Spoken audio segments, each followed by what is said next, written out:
হয়ে আছে, বামে বরফ হয়ে আছে। সত্যি কাশ্মীরের এই সৌন্দর্য নিজের চোখে না দেখলে বিশ্বাস করা যায় না।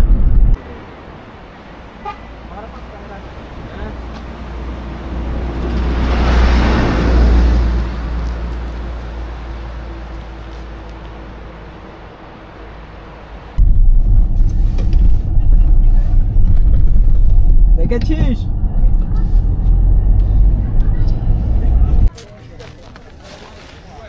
আমাদের কাছে এক এক ঘোড়ার জন্য, ওই যে ওখানে ঘোড়া দাঁড়ানো আছে, এক এক ঘোড়ার জন্য আমাদের কাছে 3200 রুপি করে চাইছে। আমরা বার্গেনিং করতে করতে 1200 রুপি করে আমরা কমপ্লিট করছি এখন টোটাল আমাদের পুরো বাজেটটা। তো এই রুপির মধ্যে অর্থাৎ দুইজনে 2500, এই দুজনকে দুই ঘোড়ায় 2500 করে নিয়ে ঘোরায় নিয়ে আসবে। এর মধ্যে বুট থাকবে, প্লাস হচ্ছে একটা জ্যাকেট দিবে, আর ঘোড়ায় নিয়ে যাবে একেবারে। ওইখানে কয়েকটা স্পট আছে, দামাদামি না করলে খুব মুশকিল আর কি। হ্যাঁ, আমাদেরকে প্রায় মানে ট্র্যাক করে ফেলছিল, আমরা একটু স্ট্রং হওয়াতে। আর যেহেতু কাশ্মীরের এখানে ওরা বাংলা বুঝে না। আলামিন ধরো, ধরো আমার দিকে, ধরো সোজা করে। এই হচ্ছে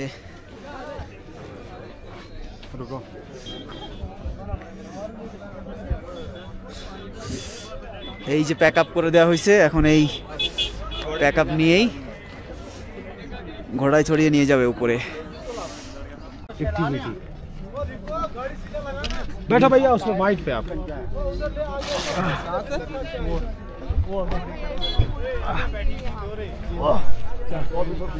लगाओ पाँव लगाओ इसमें पाँव लगाओ नीचे ঘোড়ার উপরে উঠাই দিছে।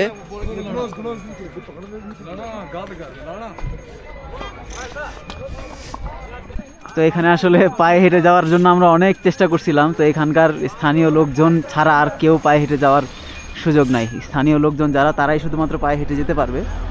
বাকি যারা ট্যুরিস্ট বা ফরেনার্স আছে তাদের জন্য পায়ে হেঁটে যাওয়ার জন্য ওরাই বাধা দেয় আর কি, যেতে দেয় না। তো এখানে হয় আপনাকে এখানে আশেপাশে ঘুরতে হবে। আর একটা সমস্যা হলো যে এখানে যদি আপনি আবার এই ঘোড়া ভাড়া না করেন তাহলে গাড়িওয়ালাকে আবার গাড়িও রাখতে দেয় না, গাড়ি আবার ওই 10-15 কিলোমিটার পিছনে রাখতে বলে। তো এটা একটা মারাত্মক সমস্যা। তো এগুলো হচ্ছে স্কেটিং করার জন্য। আমাদেরকেও বলা হয়েছিল স্কেটিং করতে, কিন্তু আমরা রাজি হই নাই। বললেই আমাদেরকে বড় ধরনের একটা ঝামেলায় ফেলতে পারে। এই জন্য স্কেটিং আমি এমনি স্কেটিং এগুলো করি না কোনো সময়, আমাদের অভ্যাসও নাই। কাশ্মীরকে ভূস্বর্গ বলা হয়েছে খুব সম্ভবত এই জন্যই যে এখানে না আসলে আপনি নিজের চোখে এই পরিবেশটা না দেখলে আপনি বিলিভ করতে পারবেন না যে আসলে এটা কতটা সুন্দর।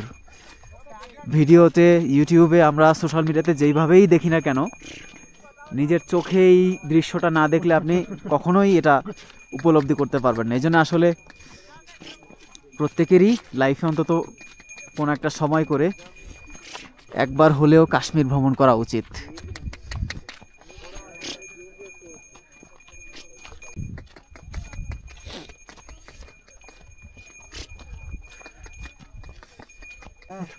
ওই দেখুন সামনে, আমাদের সামনে আরো অনেক ঘোড়া আছে। এই ঘোড়ায় করেই আসলে সামনের দিকে যেতে হচ্ছে সবাইকে। সামনে আরো যেতে হবে। कितना टाइम लगेगा भैया? भैया भैया कितना टाइम लगेगा? अब टाइम क्या हो रहा? हाँ, कितना टाइम हो रहा है? সামনের দিকে আস্তে আস্তে শুধু বরফের পরিমাণ বাড়তেছে আর কি। যত সামনের দিকে যাচ্ছি, যতটুকু গ্যাপ আছে, পিছনে একটু একটু গ্যাপ ছিল, এইদিকে আবার একটু গ্যাপের পরিমাণ আস্তে আস্তে কমতেছে। আর সরাসরি যাওয়ার ব্যবস্থা নাই, ওই ঘুরে ঘুরে ওদের একটা রাস্তা আছে আর কি, রাস্তার ধরে ধরে ঘুরে ঘুরে যেতে হবে।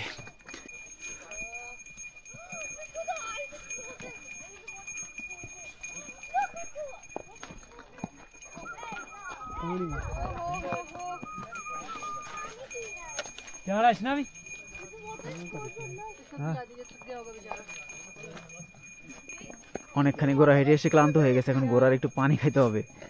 দেখেন ওরা বরফের পানি, ঠান্ডা পানি খেয়ে নিচ্ছে, এতে কোনো অসুবিধা হচ্ছে না।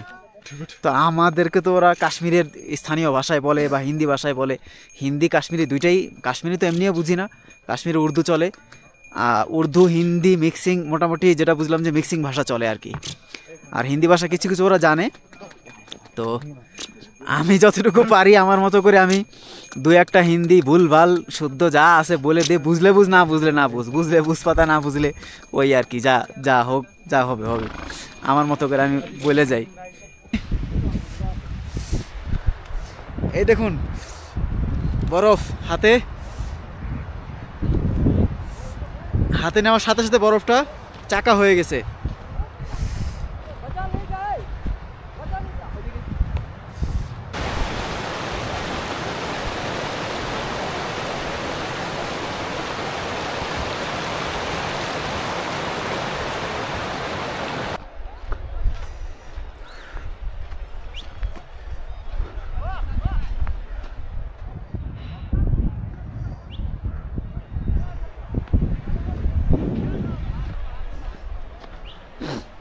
এগুলো সব ওই নিচে থেকে আসছে আর কি, নিচে থেকে সবই পয়েন্টে নিয়ে আসছে, সবাইকে এখানে নামাই দেয় আধা ঘন্টা 1 ঘন্টা ঘোরার জন্য। এখানে আবার ঘোড়াগুলো বেঁধে রাখছে, আবার যাদের ঘোরা শেষ হয়ে যাবে, ঘোরাঘুরি শেষ হলে আবার এই ঘোড়াতে সাওয়ার করে নিচে নিয়ে যাবে আর কি। ভয় হলো যে যে কোনো সময় পা পিছলে পড়ে যাওয়ার সম্ভাবনা থাকে, কারণ এই যে বরফ, এই বরফের মধ্যে পা পিছলায় যায়, এই জন্যই ওরা বলে যে আপনারা হাঁটতে পারবেন না। আসলে মিথ্যাও বলে না, কারণ সবার পক্ষে তো এই বরফে হাঁটা সম্ভব না। আর ওদের এখানে যে বুটগুলো দেয়, এই বুটগুলোর পিছনে একটু কাটা কাটা টাইপের থাকে, তো যার ফলে একটু হাঁটতে সুবিধা হয় আর কি।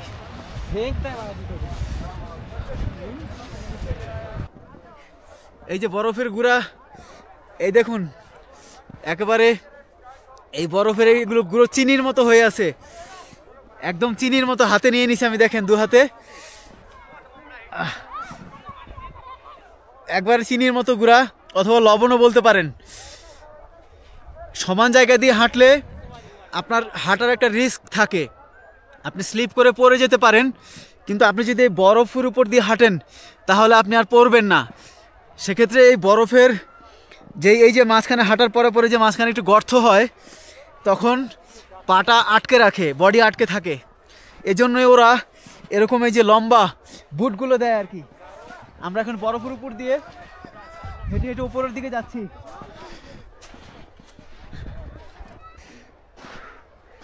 আমি কয়েকবারই পড়তে নিয়েছিলাম পা স্লিপ করে, কারণ বরফটা যেখানে শক্ত থাকে ওখানে পা স্লিপ করে আর কি। এক কথায় ভাষায় প্রকাশ করার মতো না যে কাশ্মীরের এই জিনিসগুলো, এই পরিবেশটা সবসময় আমি ইউটিউবে, মোবাইলে বা অন্য কোনোভাবে দেখেছি, কিন্তু আসলে নিজের চোখেই দেখাটা আসলে একটা অনেক বড় একটা সৌভাগ্যের বিষয়। কারণ আবার অনেকের ক্ষেত্রে বরফ দেখাটা অনেকে খুব ইজি মনে করেন, কেউ সিকিম বা গ্যাংটকে গেলেও এরকম বরফের দেখা যায়, তবে কাশ্মীরের মতো এরকম এত বরফ, তুখর বরফ দেখা যায় বলে ওরকমভাবে উপলব্ধি করা যায় না আর কি। তো আজকে আমরা সারাদিন সোনমার্গে ঘুরবো। সকাল 7টায় আমরা শ্রীনগর হোটেল থেকে সোনমার্গের উদ্দেশ্যে আমরা রওনা দিয়েছি। এর মধ্যে আমাদের হোটেলের ঠিক আমরা নাস্তা না করে বের হয়েছি, পরে আবার একটা ব্রেক দেওয়া হয়েছিল, সেখানে আমরা নাস্তা করে সেখান থেকে আবার প্রায় 50 থেকে 60 কিলো দূরে আমরা এখানে আমরা সোনমার্গে ঢুকলাম। সোনমার্গে ঢোকার পথে একটা খুব দারুণ একটা ভিউ ছিল, সেখানে আমরা ভিউ করেছি। তারপর সেখান থেকে আবার এই মূল স্পটে আর কি ঘোরায় করে 1 ঘন্টা পাড়ি দিয়ে এখানে আসছি, এবং এখানে আমাদেরকে আজকে সারাদিন ঘোরার জন্য সময় দেওয়া হয়েছে। এখানে আমরা ঘুরবো, তারপর আবার ওই যে আমাদের ঘোরাটা ওইখানে নির্দিষ্ট কিছু জায়গা আছে, ওই জায়গাটাতে রাখা আছে সবগুলো ঘোরা, যত মানুষ আসছে নিচে থেকে। এটাও একটা পাহাড়ের উপরে, এবং আমাদের চারপাশে যেগুলো দেখতে পাচ্ছেন এই সবগুলোই পাহাড়। ওই যে দেখেন কত উঁচু পাহাড়, উপরে কত উঁচু পাহাড়, উপরে এই পাশে পাহাড়, এই পাশেও পাহাড়, আমাদের চারপাশে উঁচু উঁচু শুধু পাহাড় আর পাহাড়। আর এখানে সবগুলো ঘোড়া পার্কিং দেওয়া আছে। এই ঘোড়াগুলো যাদেরকে নিয়ে আসছে, আবার এই ঘোড়াগুলোই আবার তাদেরকে আবার নিচে নিয়ে যাবে, অর্থাৎ আমরাও একটা পাহাড়ের উপরেই আছি। এটা একটু ছোট আর ওইগুলো বড় পাহাড় আর কি। একটু সামনের দিকে যাই, আপনাদেরকে দেখাই।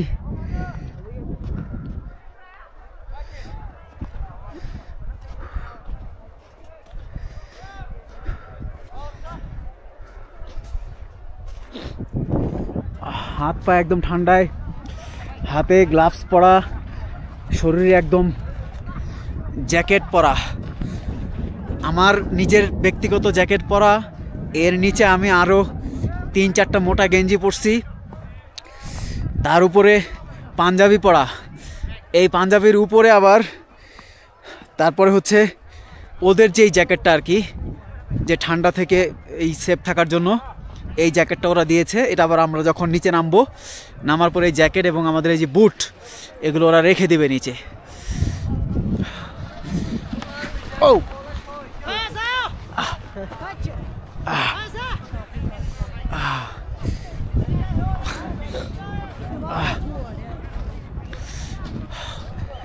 এখন কিন্তু বাতাসটা খুব ঠান্ডা লাগতেছে, প্রচুর ঠান্ডা বাতাস।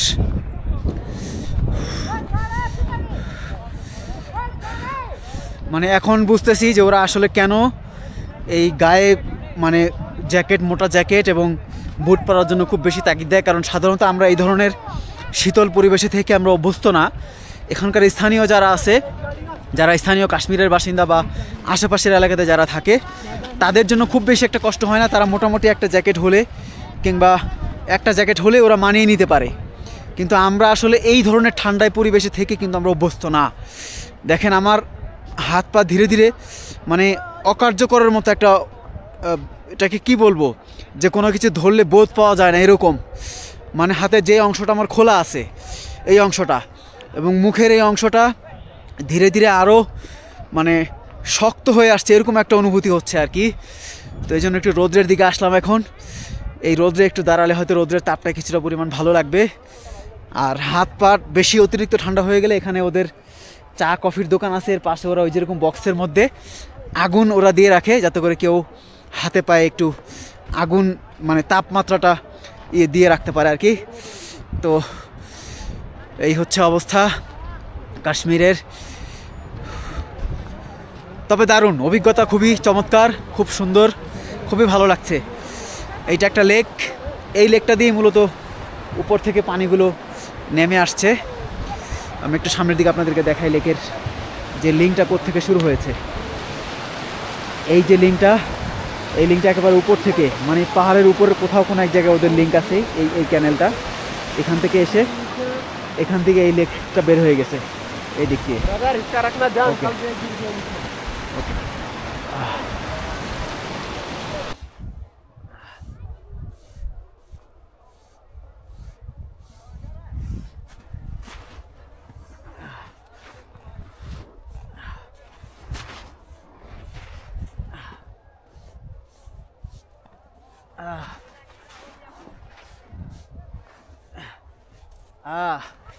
এমডি শরীফুল নাম লিখে দিছি।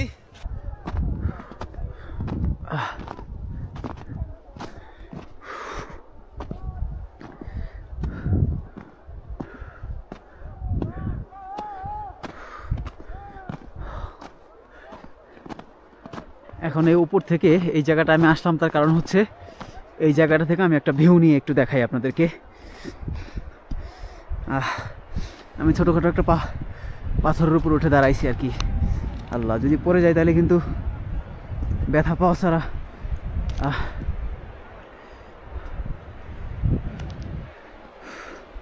ওই যে ওখান থেকে উপরে আসলাম,